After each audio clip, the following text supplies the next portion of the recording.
Video we started a new chapter, Bhakti and Sufi traditions.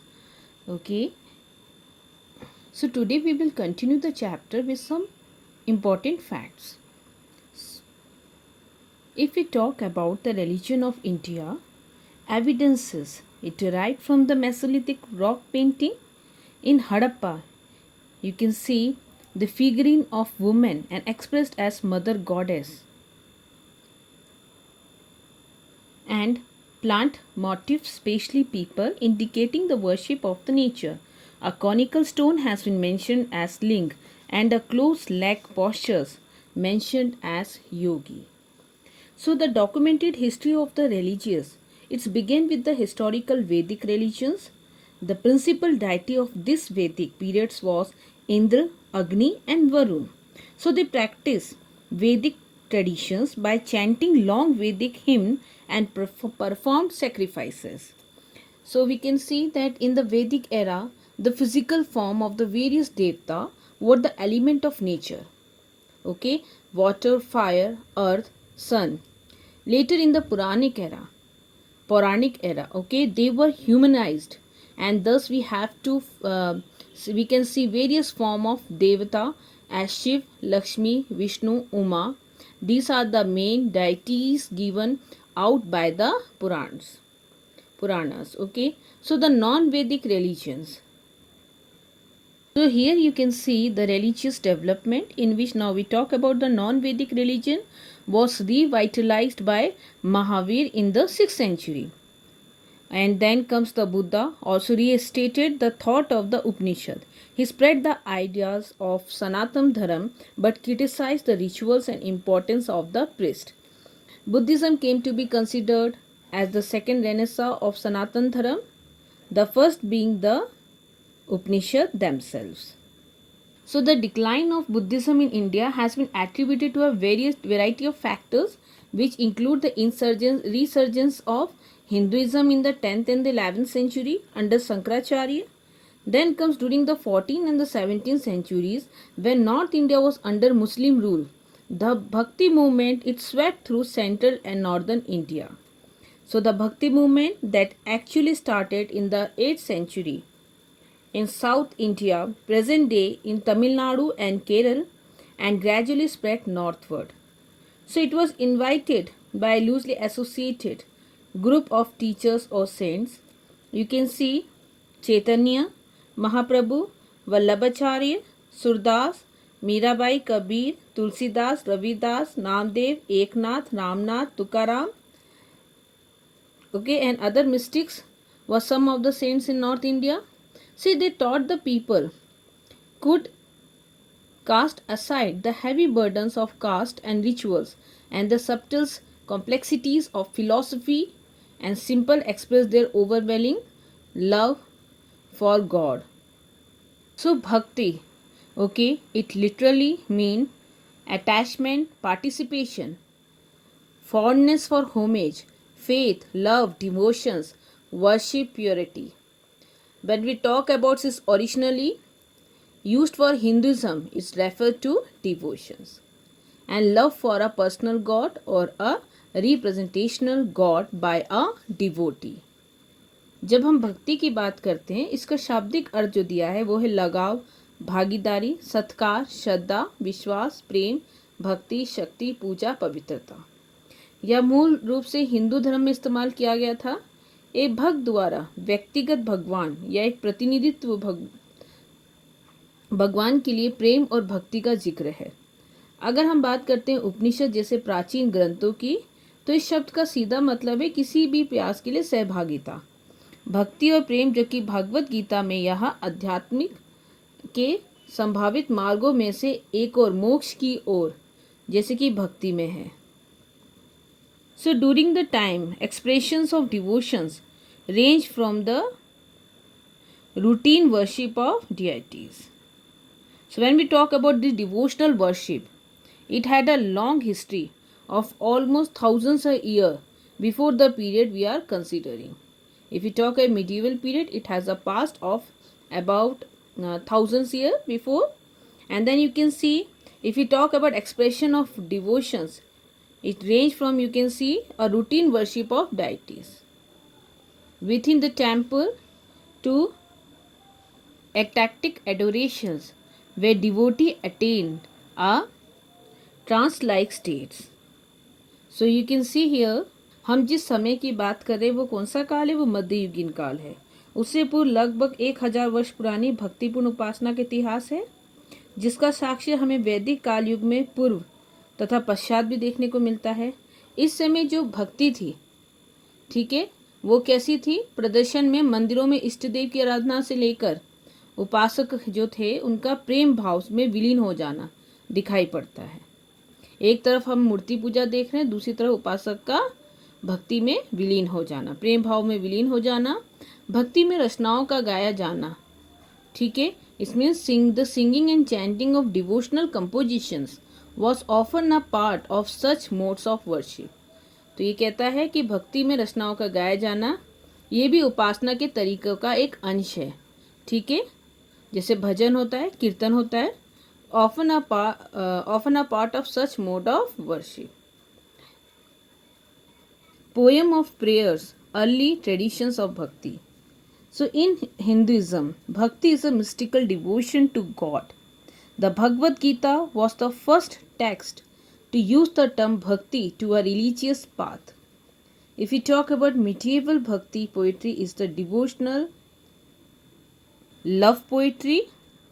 So the bhakti, the word, is derived from the Sanskrit root bhaj, meaning to share, to possess, and bhakti poetry is the intense way of sharing in the divine. Okay, so in the course of the evolutions of these form of worship, in many instances, you can see poet saint emerged as a leader around whom they developed a community of devotee. तो हम बात करते हैं worship of God के तरीकों का क्रमिक विकास, ठीक है। किस तरह से भगवान को पूजा जाता है, ये ईश्वर पर ध्यान लगाया जाता है, ठीक है। उसके जो तरीके हैं उसका धीरे धीरे क्या हो रहा है? क्रमिक विकास हो रहा है। तो भगवान को मानने के विभिन्न तरीके, जैसे मूर्ति पूजा हो गया, उपवास हो गया, फास्टिंग हो गया। अब एक नया ही रूप सामने आया है जब हम देखते हैं कि बहुत सारे जो संत हैं, संत कवि एक नेता के रूप में उभरे, जिनके आसपास भक्तजनों का एक समुदाय का गठन हुआ। While brahmins they remain important intermediate between the god and devotees, okay, in several form of bhakti. तो आप देखते हैं जो ब्राह्मण हैं वो ईश्वर और भक्तजन के बीच क्या बने थे? मध्यस्थ का काम करते थे। जैसे कि जो भी पूजा पाठ हवन है, ठीक है, वो ईश्वर तक किसके माध्यम से पहुंचता था? ब्राह्मण के माध्यम से पहुंचता था, ठीक है। These traditions also accommodated and acknowledged women and the lower caste category considered ineligible for liberations within the orthodox Brahminical framework. तो आप देखते हैं कि शूद्र और महिला जिन्हें पहले क्या था? जिन्हें पहले पूजा में शामिल होने का अधिकार नहीं था, हवन में शामिल होने का अधिकार नहीं था, वो इनएलिजिबल थे, उन्हें भी अस्वीकृति व स्थान मिलने लगा। अगर हम भक्ति परंपरा की विशेषता देखते हैं, ठीक है, we are talking about the features of bhakti traditions. तो आप देख रहे हैं यूनिटी ऑफ गॉड और one god, though known by different names. तो एकेश्वरवाद, or you can see monotheisms, the doctrines or belief there is only one God known by different names. Bhakti, intense love and devotion, the only way to salvations. तो मोक्ष का एकमात्र रास्ता यही है भक्ति।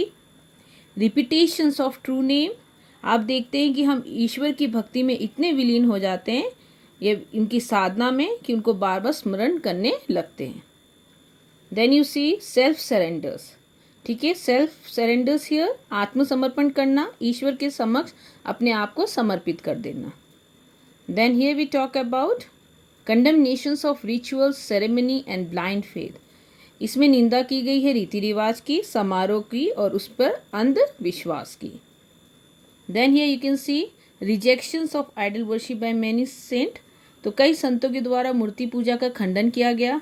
No distinction of different caste, तो जाति वर्ग का कोई भेद नहीं.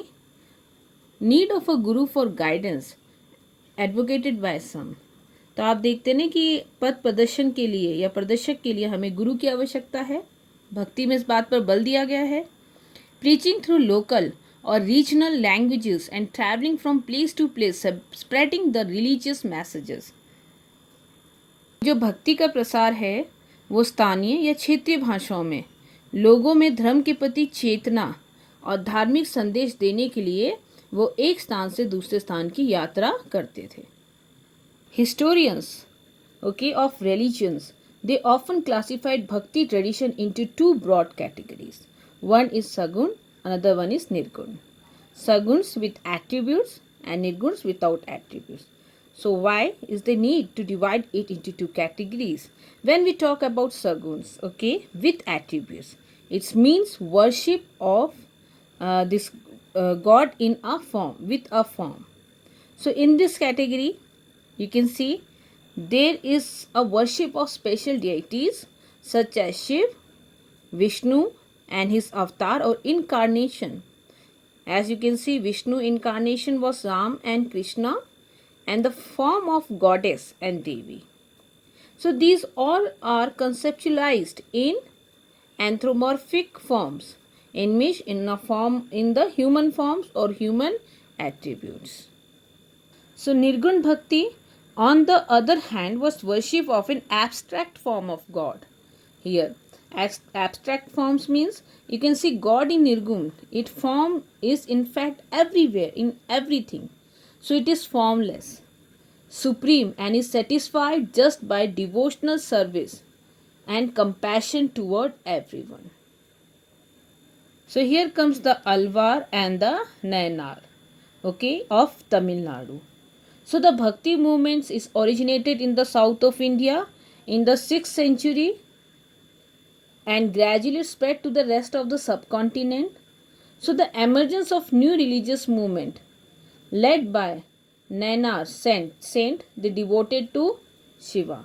So when we talk about Nayanar, it is devoted to Nayanar saint, it is devoted to Shiva. And Alvar, it is saint devoted to Vishnu. Okay, who came from all castes, if we talk about, including those considered untouchable, such as Pulayars and Pannars. So the Alvar, it is spelled as Alvars or Ajvars, okay, those immersed in God. So were Tamil poets saint of South India who espoused bhakti devotion to the Hindu god Vishnu or his incarnation or avatar Krishna. Okay, so you can see in the song of desire and then ecstasy and service. So when we talk about the Nayanar, okay, the hound of Shiva, later it was called teaching of Shiva, were a group of 63 saint, okay, and you can see in the 6th to 8th century, who were devoted to the Hindu god Shiva in Tamil Nadu. They, along with Alvars, influenced the Bhakti movement in Tamil Nadu. So traveling from place to place, okay, you can see from temple to temple, from holy site to holy site, they compose exceedingly beautiful poetries to their divine beloved as their expressions of their love for him. So during their travel, the Alvars and Nayanars, okay, identified certain shrines, okay, as abode of their, you can see, home of their own chosen deities. Very often, large temples were later built at these sacred places and these developed as a center of pilgrimage. So you can see that Adivara temple at Mahabalipuram and Benkud Perumal temple in Kanchi are the example where these poets sent, they visit to the place and then they eat, they made it their house and it became a center of pilgrimage. Okay, they choose their deities there and they established their deity and it was later famous by the deity of that place or god of that place. So here you can see singing compositions of this poet. Saint became a part of temple rituals in these shrines as did worship of the saint image. तो अपनी यात्रा के दौरान जो ये अलवार और नैनार थे, ये दोनों ये संत ने कुछ पावन स्थलों को अपना इष्ट देवता का निवास स्थल घोषित कर दिया। ठीक है, ये किसी स्थान पे गए, वहाँ पर उन्होंने कहा ये विष्णु का घर है, ये शिव का घर, जो उनके इष्ट देवता थे उनको उन्होंने वहाँ स्थापित कर दिया। इन्हीं स्थलों पर बाद में विशाल मंदिरों का निर्माण हुआ और ये तीर्थ स्थल जाने गए। ठीक है, तो जो संत कवियों के भजन होते थे को इन मंदिरों में अनुष्ठान के समय गाया जाता था और साथ ही इन संतों की प्रतिमा की पूजा भी की जाती थी। So when we talk about this Alvar and Nayanar, their attitude toward the caste, okay, they initiated a movement of protest against the caste system and the dominance of Brahmins in the society. So the saint, okay, to some extent it is confirmed that the saint, they belong to all group of classes, okay, diverse social background ranging from brahmanas to artisan and cultivators and even considered untouchable. So they claim the importance of Alvar and Nainar equivalent to the Vedas or equal to the Vedas. So you can take an example of an anthologies, okay, of composition by Alvar. Here the composition is Nal Hira Divya Prabandham, okay. You can see was frequently described as Tamil Veda. They claimed that the text was as significant or important as the 4 Vedas in Sanskrit that were cherished by the Brahmanas. So now we will see the women devotees, okay, in these two religious group, okay. So the most striking features of this tradition was the presence of women. Andal, okay, who was a woman Alvar, her composition were widely sung and it continued to sing now also. So Andal saw herself as the beloved of Vishnu, okay, her verses expressed her love to her deities or her god Vishnu. Another devotee here is a very important devotee of Nainar. Here you can see Karaikal Ammayyar, okay, Karaikal Ammayyar. She was the devotee of Shiva. She adopted the path of extreme, okay, asceticisms in order to attain her goal. तो अपने उद्देश्य की प्राप्ति के लिए उसने क्या करा, घोर तपस्या का मार्ग अपनाया। इसका मतलब तपस्वी थी। Her composition were preserved within Nainar traditions. The women here renounced their social obligation, but they did not join any alternative order or become nun. तो इन स्त्रियों ने अपने सामाजिक कर्तव्यों का परित्याग किया, वह किसी वैकल्पिक व्यवस्था या बिछुड़ी समुदाय का सदस्य नहीं बनी. So their very existence and their composition posed a challenge to patriarchal norms. तो इन स्त्रियों की जो जीवन पद्धति या लाइफस्टाइल था, उनकी रचनाओं ने पितृसत्तात्मक जो समाज है आदर्शों को चुनौती दी. Here comes a demon. आप ये देख रहे हैं, you can see the bronze metal image of Karaikal Ammayyar. ठीक है, ये एक तपस्विनी थी. So this is an excerpt, okay, or extract from her poem in which she described about herself. The female pay demoness with bulging veins, protruding eyes, white teeth and shrunken stomach, red hair and jutting teeth, lengthy shins extending till the ankles. तो आप देख रहे हैं राक्षसी जिसके फूले हुए नसें हैं, बाहर निकली हुई आंखें हैं, सफ़ेद दांत हैं और जो उनका पेट है वो पूरी तरह से अंदर धंसा हुआ है. लाल बाल हैं, उनके केश हैं और आगे निकले हुए दांत हैं. ठीक है, और जो उनके लंबे पैर हैं वो एंकल तक फैले हुए हैं. तो ये किसी शाउट्स एंड वेल, ठीक है, wild wandering in the forest. तो जंगल में गुजरते हुए क्या करेगी, बहुत जोरों से चीखो या चीखना And then you can see this is the forest of Alankatu. Okay, ये अलंकटू का जंगल है. Which is the house of our father. उनके पिता का घर है, शिवजी का घर है. Who dances with his matted hair thrown in all eight directions and with cool limbs. तो आप देखते हैं कि जो क्या कर रहे हैं, जो नृत्य करते हैं उनकी जटाएं बिखर जाती है लेकिन उनके अंग शांत हैं. So here you can see that how she has expressed herself. So here comes the questions that list the way in which Karaikal Ammayar depict herself as presenting in contrast to traditional notions of feminine beauty. So whatever she has expressed herself, you can see in contrast of what? In contrast of the feminine beauty. तो उन्होंने अपने आप को किस तरह से प्रतिबिंब किया है, और आप देखते हैं जो महिलाओं को लेकर एक धारणा है फेमिनाइन ब्यूटी, ये उसके टोटली विपरीत है. So she listed the following quality of herself: demoness, bulging vein, white teeth, shrunken stomachs, red hair, jutting teeth, lengthy chin extending till the ankles. So class, in the next video we will come with another new topics.